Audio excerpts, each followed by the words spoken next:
Sahyadri news आवाज महाराष्ट्राचा। खडापूर वाटवाडी विधानसभा मतदारसंघाचे लोकप्रिय दमदार आमदार महोदय सन्माननीय ॲडव्होकेट सुहास भैया बाबा। जिल्हा परिषद आणि पंचायत समितीच्या सार्वत्रिक निवडणुकीच्या करंजी जिल्हा परिषद गटाच्या प्रचाराच्या सांगते सभेसाठी आपण आज या ठिकाणी एकत्र आलो आहे। आपल्या करंजी जिल्हा परिषद गटाच्या शिवसेनेच्या अधिकृत उमेदवार सौ सईताई आशिषराव शिंदे, बलवडी पंचायत समिती गणाचे उमेदवार आणि आमचे सहकारी मित्र आदरणीय सुहास नाना, करंजी पंचायत समिती गणाचे शिवसेनेचे अधिकृत उमेदवार आदरणीय पांडुरंग खोत, या तिघांच्या प्रचाराच्या प्रसंगी या ठिकाणी उपस्थित असलेले व्यासपीठावरचे सगळे नेते मंडळी, या तिन्ही उमेदवारांच्यावरती आणि पर्यायानं शिवसेनेवरती प्रेम करणारे सगळे माझे ज्येष्ठ मार्गदर्शक, सगळे माझे युवक सहकारी, आणि प्रत्येक सगळ्याला सांगतो की ज्यांच्यावरती ही निवडणूक अवलंबून आहे त्या सगळ्या माझ्या माता भगिनी, ज्यांनी काल मला राज्यभर पोहोचवलं, ते सगळे माझे पत्रकार बंधू,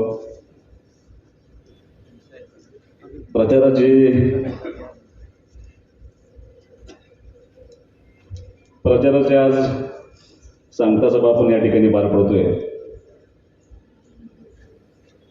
कालच्या एकच भाषण असं झालं की सगळ्या भाषणानं मला राज्यभर पोहोचवलं, आणि मी शक्यतो त्या सगळ्या गोष्टी टाळत असतो,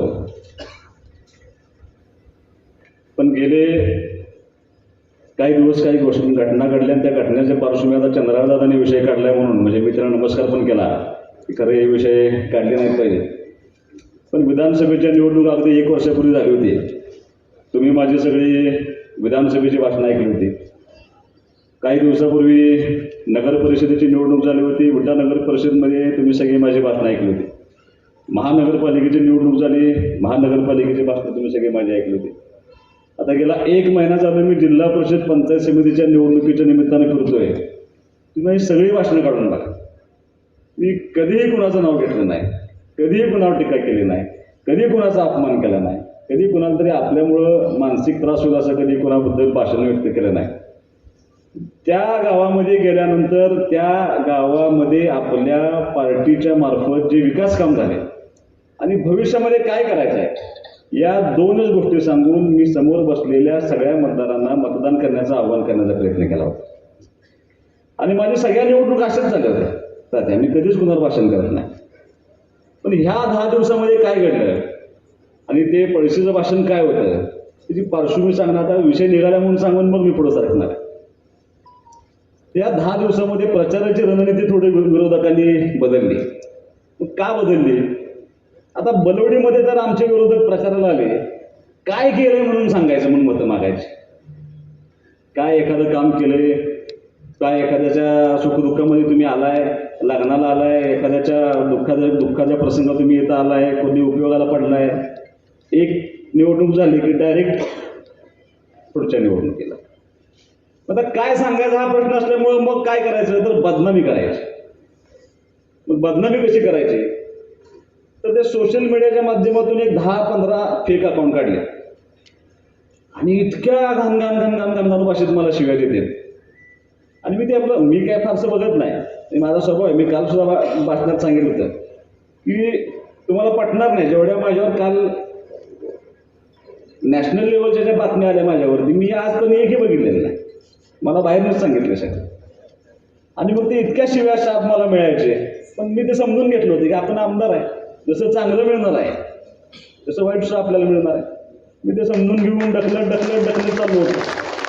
परत काय झालं, सुहास बाबर प्रतिक्रिया देत नाही म्हणल्यावर पॅटर्न बदलला, मला ज्या शिव्या चालू होत्या त्या भावना चालू केल्या त्या सोशल मीडियावर।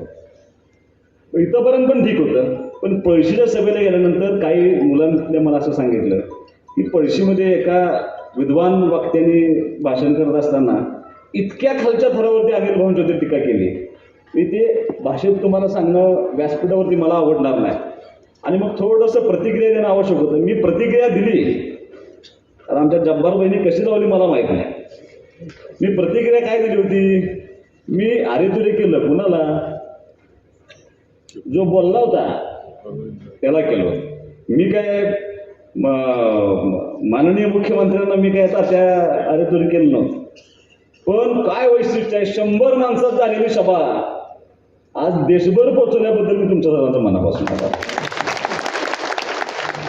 म्हणजे काही आवश्यकता नसताना कुठली होती इतकं पेड न्यूज झाली, म्हणजे अगदी जाहीर सांगतो. मला वाटतं एवढ्या ज्यावेळेला ग्लॅमर मिळतं, एखाद्या बातमीला हाईप मिळतो, त्याचा अर्थ स्पष्ट होता की बातमी पेड आहे. पण निवडणुकीमध्ये अशी मतं मिळत नाहीत. मग असं तरी करून मिळते का? मग कुठंतरी माझं मुख्यमंत्र्यांचे संबंध बिघडत आहेत का?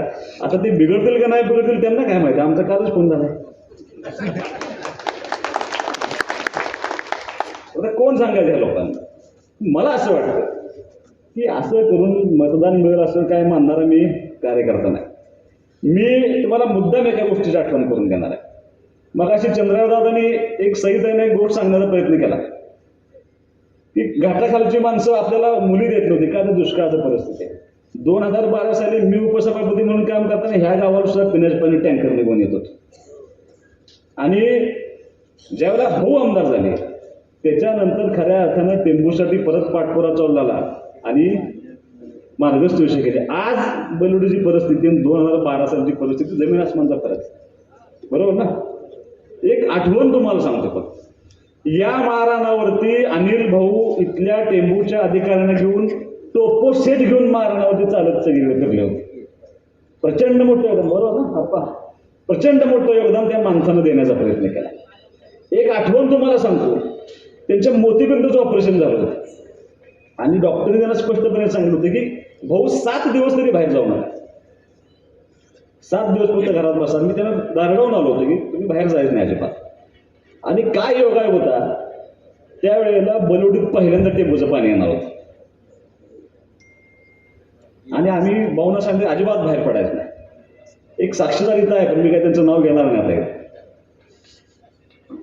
पाणी यायला सुरुवात झालं, अधिकाऱ्यांचा फोन आला, भाऊ आम्ही आता बलवडीला पाणी चालू करतोय. भाऊंना काय राहवलं नाही. जे स्वप्न आयुष्यभर बघितलं होतं, ज्याच्यासाठी तन मन धन अर्पण केलं होतं, ते पूर्णत्वास जाते आणि मी बाहेर कसं पडायचं नाही. त्यांनी आयडिया केली, मला एका कार्यक्रमाला पाठवलं. तू म्हणजे जरा कार्यक्रमाला जाऊन मला काय जाता येणार नाही. मी कार्यक्रमाला बाहेर पडलो आणि भाऊनी गाडी घेतली. दादा नाव सांगू दे तुमचं, संतोष भिंगार तिथे पत्रकार बसले, त्यांना गाडीत घेतलं आणि भाऊ तडक बलवडीला आले. बलवडीच्या कुठल्याही माणसांना माहित नव्हते की अनिल भाऊ आले आणि माणसं सगळी त्या टाकीच्या अवतीभोवती उभा राहिली होती.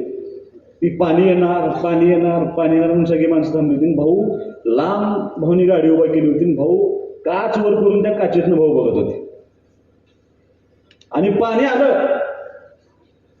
पाणी जसं आलं तसं माणसाने भाऊंच्या घोषणा द्यायला चालू केल्या आणि तुम्ही घोषणा देत होता आणि माझा बाप डोळ्याचं ऑपरेशन झाल्यानंतर गाडीत बसून रडत होता. का तर आयुष्यभर जे स्वप्न बघितलं होतं ते पूर्ण करण्यात यश मिळालं होतं. अशा माणसानं अशा माणसावर कुठल्या तर चिंपटण्यानं बोलायचं आणि मी काहीच बोलायचं नाही. माझा बाप गेला ना, 2 वर्षापूर्वी माझे वडील गेले. संस्कृती असते काहीतरी आपल्याकडे प्रघात आहे. गेलेल्या माणसावर बाप बोलू नये असं मानणार आपण सगळे कार्यकर्ते आहोत. आज दुर्दैवाने अजितदादा गेले, आपण बोलायचं अजितदादांच्यावर, कोण खपवून घेईल आणि सगळं बाजूला सोडा. जाऊ दे ना माझी आमदारकी गेली तरी सुद्धा, पण मुलगा म्हणून मी जर काय प्रत्युत्तर नाही देऊ शकलो तर चुकीचं आहे ना. मग ते हयात असते तर तुम्ही 100% बोलायला पाहिजे. हयात नसताना तुम्ही बोलताय माझ्या वडिलांचं, माझ्यावर बोला ना. मी एकाही माझ्यावर टीका केलेलं उत्तर असताना कधी दिल्या नाही. पण दुर्दैवाने तुम्ही आजही भाऊंच्यावरती बोलता, त्याच्यासारखं वाईट काय नाही म्हणून ते झालं. आणि आता काय, आता तर नवी बातमी चालू झाली मगाचपासून, कोण आहे सुहास बाबर. आणि मी या सगळ्या लोकांना विनंती करतोय की तेवढं माझं नाव तेवढं घेत जाऊ नका. काय झालं, भाऊ गेले, विधानसभेची निवडणूक झाली, तुम्ही मला 78,000 मतांना निवडून दिले. त्या गोष्टीत जाणीव आहे मला की तुमचं उपकार आहेत माझ्यावर, माझ्या कुटुंबावर. 78,000 मतांना निवडून आल्यानंतर आपली कार्यकर्ती, ती तरुण मुलं काय करायला लागली, सुहास बाबर आता जिल्ह्याचा नेता होणार. तोपर्यंत नगरपालिकेची निवडणूक आली. नगरपालिकेच्या लोकांनी, विटा शहराच्या लोकांनी माझ्यावरती विश्वास दाखवला, त्याला काही कारण आहे ना. त्या शहरामध्ये मी ह्या 2 वर्षामध्ये 200 कोटी रुपयाचा निधी विकास कामांसाठी दिलाय. मी गेले 6 महिने त्या शहरातल्या घर टू घर फिरायचा प्रयत्न करतोय, लोकांना सांगायचा प्रयत्न करतोय की एक संधी द्या, मी त्या ठिकाणी काम करू शकतो. लोकांनी विश्वास ठेवला आणि नगरपालिकेची सत्ता आपल्याकडे दिली. सत्ता निकाल लागला की आमच्या पोरांनी फेसबुकला चालू केलं, आता सोलापूर जिल्ह्यात नेता. मी सगळ्यांना बोलून सांगत होतो असलं काय लिहू नका म्हणून. महानगरपालिकेची निवडणूक लागली, काही माझा अर्थार्थी संबंध नव्हता, पण नेत्यांचा फोन आला की तुला जबाबदारी घ्यावं लागेल, नेत्याचा आदेश मानणारा मी कार्यकर्ता आहे. गेलो, 1.5 दिवस मला मिळाला होता, अंदाज घेतला कोण नाराज होते काय होते, गोळा केली सगळी, 66 उमेदवार उभा केले. उमेदवार उभा केल्यानंतर मला आनंद झाला की चला पॅनल उभा केलं, पण नाना नेत्याला परफॉर्मन्स दाखवायचा होता. मी म्हणलं असं करून चालणार नाही, काय तर करायला पाहिजे. सर्वे केला, 2 माणसं मला चांगली दिसली, सगळी ताकद त्यांच्या मागे उभा केली. ज्या दिवशी निकाल होता त्या दिवशी मी घरातच होतो. मला पहिला फोन आला की तुमचा सागर वनखंडे निवडून आलाय, नगरसेवक झालाय. मी शिंदे साहेबांना फोन करा, साहेब म्हणलं अभिनंदन, अस्तित्व ज्या भागात नव्हते तिथं आपण पहिला नगरसेवक आणण्यामध्ये आपल्याला यश आलं. 2 तास गेले आणि दुसरा फोन आला की तुमचे युवराज बावडेकर निवडून आले. मी परत साहेबांना फोन केला, साहेब म्हणलं दुसरा पण नगरसेवक निवडून आला, आता ह्याच्यानंतर काय निवडून येणार नाही कोण.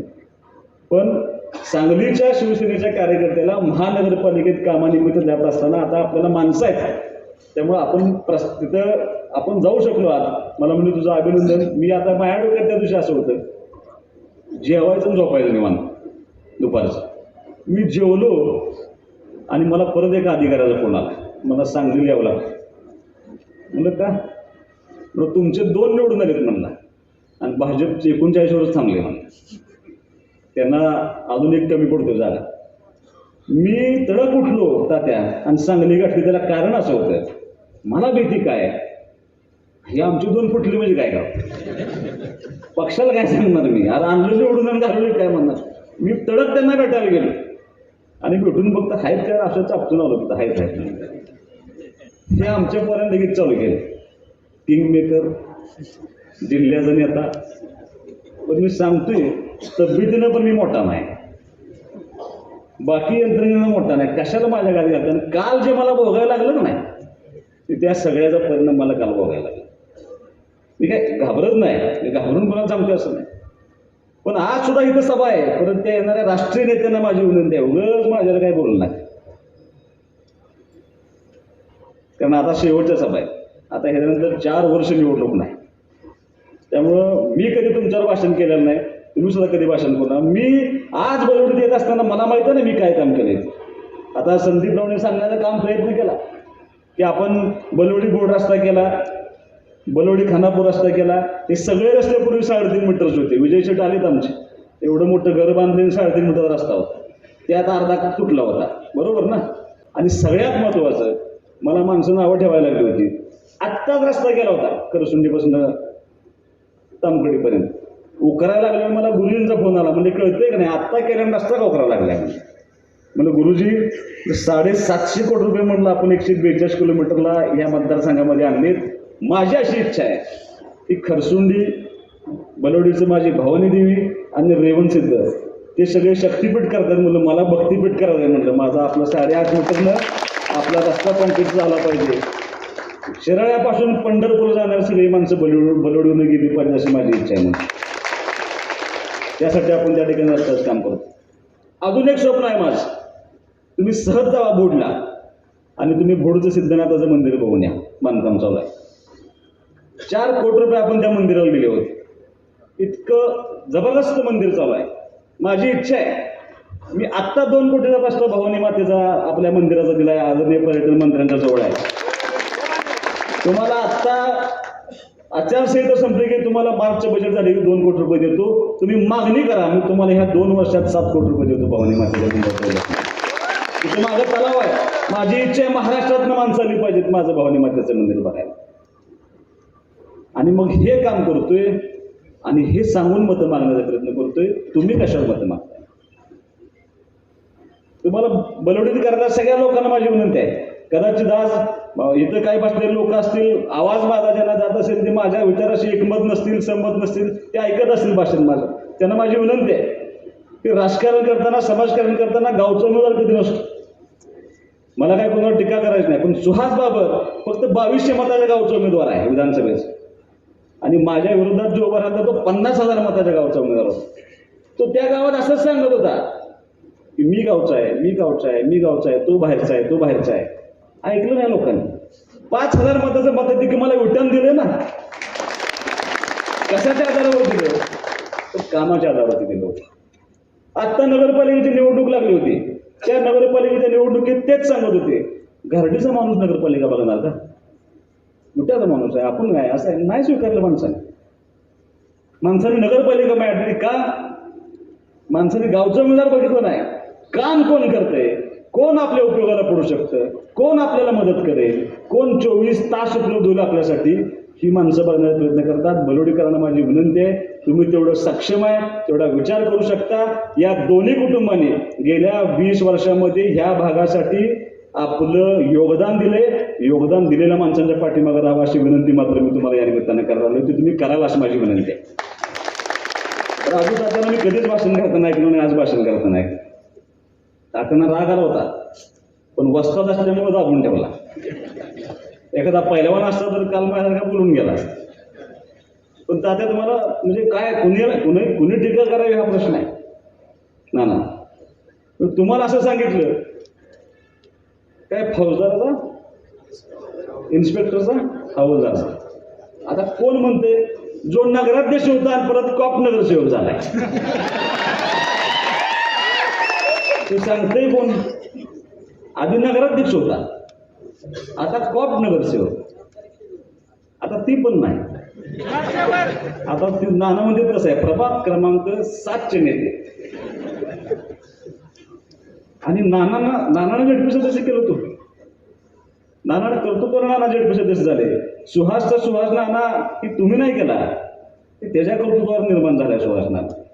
तुम्ही एकदा येऊन बघा त्यांच्या ऑफिसला, ते किती काम करतात, किती लोकांना भेटतात, किती लोकांचे धडपडतात, किती फोन करतात. आज नानानं नेतृत्व सिद्ध केलंय ना. नाना बेनापूरला खानापूरचं नगरपंचायत नाना सक्षमपणे सांभाळत आहे. गेले 10 वर्ष नाना त्या ठिकाणी काम करताय. तुम्हाला माझी विनंती आहे, जो स्वयंभू असतो, स्वतःच्या ताकदीवर तयार झालेला माणूस कधीही तुम्हाला त्याची कुणाची आवश्यकता नसते. आज तात्या तुम्ही खरं बोलला की नानांना पराभूत व्हायला कारण कोण होती? हीच होती. ह्यांना कशाची भीती वाटत होती? तर आपल्या पोराच्या पुढे कोण तयार होऊ नये. राजकारण कुणाची ताम्रपट नाही, कुणाची मालकी नाही. सुहास बाबर सुद्धा राजकारणाचा मालक नाही. आज या व्यासपीठावरून मी तुम्हाला जो शब्द दिला तो शब्द तुम्हाला सांगतो. सुहास नाना पंचायत समिती गेल्यानंतर तालुक्याच्या सर्वोच्च पदी तुम्हाला दिसेल. सुहास बाबरला उद्या नाना काय मला एक पक्ष माझं इथलं माझं कोण नेत नाही. त्यामुळं उद्या माझ्यावर कुणी जरी भाषण केलं की ती पहिल्या का शेवटची निवडणूक आहे, काही माणसं ठरवतील काय करायचं. सुहास बाबर कुणाच गेलं? सुहास बाबर यांच्याच आहे. काय आहे माझ्यापाशी? जे दिलंय ते यांचं आहे. काढून घ्यायचं तर हे काढून घेतील, कोणी सांगायचं का?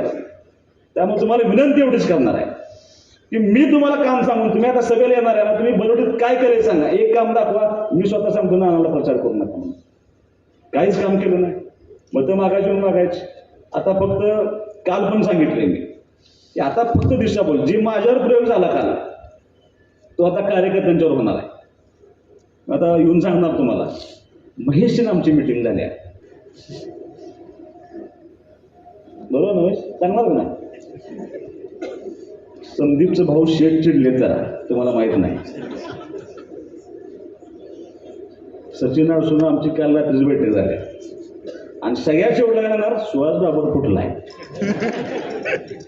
याच्या व्यतिरिक्त पुढच्या पार्टीला सांगायला आता काही नाही, काही राहिलेलं नाही त्यांना सांगण्यासारखं.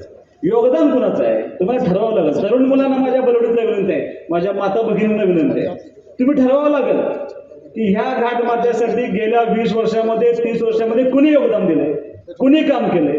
आपल्या गावासाठी कधी ना कधी जर योगदान ह्या माणसानं दिलंय की नाही, अशा माणसांच्या पाठीमागे जर आपण उभा राहू शकलो नाही तर पुढचा काळ तुम्हाला माफ करणार नाही. म्हणून तुम्हाला विनंती आम्ही या निमित्तानं करावी. प्रचाराची सांगता सभा आहे. जाता तुम्हाला एवढं सांगतो, कारण मला अजून पुढे एक शेवटची सभा करायची आहे. कार्यकर्त्यांना विनंती आहे की आता थोडंसं कसं असतं, अशी सभा झाली मोठी, झालं सगळं ओके, एवढी मोठी सभा झाली, माझा सभांच्यावर विश्वास नाही, माझा गर्दीवर विश्वास. मुंबईतले एक नेते आहेत, इतकी गर्दी असते सभेला, आता ते देऊ नका कोण नंतर बरं का, बरोबर परत ती आणि माझ्यावर चालू होते. मी चंद्राला घेऊन फिरायला लागलोय का, काल कोणतं नव्हतं तुला महाराष्ट्रात फिरून देणार नाही म्हणजे आपलं गडी मोठा तर घ्यावा एखादा बरोबर, काय 2 काट्या वाटणीच्या खाल्ल्या तर खाल्ल्या. त्यामुळे विनंती आहे तुम्हाला की गाफील राहू नका. इथनं पुढचे 24 तास हे राजकारणातले सगळ्यात अवघड 24 तास असतात.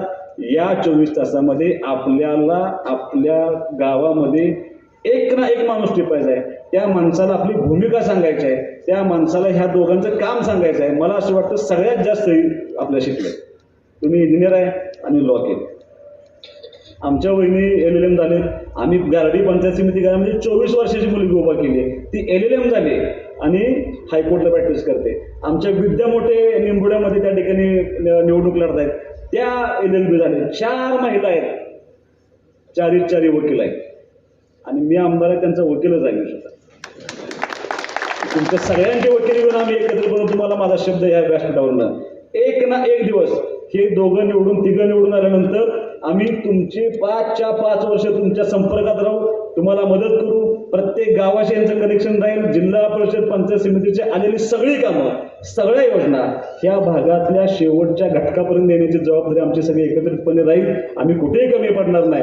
हा भाग ज्या पद्धतीने आम्ही बरोबरीत काम केले असंच काम इथल्या पुढच्या काळामध्ये सुद्धा करण्याचं अभिवचन तुम्हाला या निमित्ताने देतो. पुन्हा एकदा विनंती करतो, ताकदीनं काम ह्या 24 तासामध्ये करा. आपलं भूमिका लोकांच्यापर्यंत पोचवा आणि परवा दिवशी 5:30 वाजेपर्यंत मतदान करून घेण्यापर्यंत तुम्ही सर्वांनी जबाबदारी पार पाडावी अशी विनंती करतो.